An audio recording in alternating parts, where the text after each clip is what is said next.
One Flew Over the Cuckoo's Nest takes place in a psychiatric hospital in Oregon. The all-male patients in this psychiatric hospital are divided into two groups: acutes, those who can be cured, and chronics, who cannot be cured. Nurse Ratched holds a tyrannical rule over this mental institution. She encourages the groups to attack each other in their most vulnerable places, shaming them into submission. If any patient were to defy Nurse Ratched, they would be sent to receive electroshock therapy treatment. Patient Randall McMurphy transfers into the psychiatric hospital and challenges the social structure Nurse Ratched had ruled with an iron grip.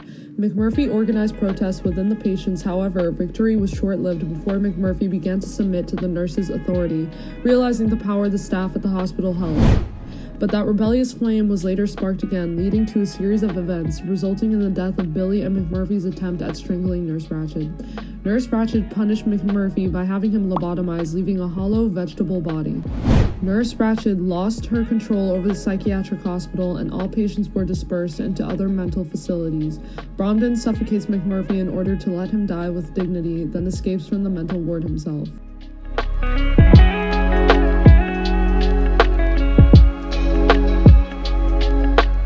Chief Bromden, who is the narrator of One Flew Over the Cuckoo's Nest, is the son of a Columbia Indian chief and a white woman.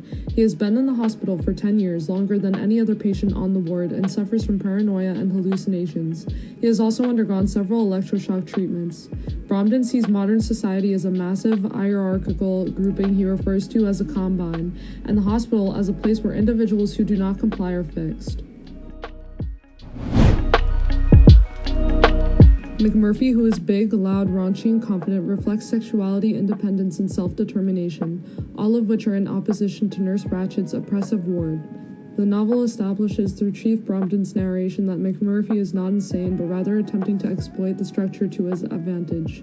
McMurphy's conviction that the hospital will be more secure than the Pendleton work farm, where he was serving a 6-month sentence, comes back to haunt him later as he learns of Nurse Ratched's control over him, which includes the ability to submit him for electroshock treatments and keep him committed for as long as she wants.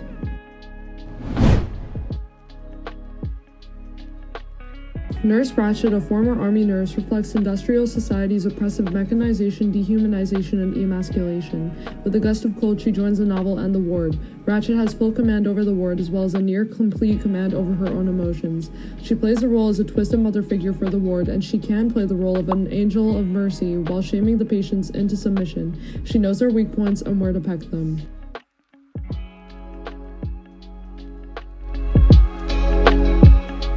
Ken Kesey's One Flew Over the Cuckoo's Nest is not as welcomed in the education system or even in society as one might think. This book has been banned from being taught in schools several times for racism, misogyny, setting bad examples for students. A major reason as to why this book was banned from schools is that parents had fear that by the main character smothering another child, this would cause their kids to think that murder is a valid option. Parents were legitimately afraid that their children would try and murder them or any other person for telling their child no, or doing something that they didn't agree with. This book had also been adapted into a movie production. Along with that, this movie had also been banned from several theaters for more of the same reasons: racism, misogyny, violence.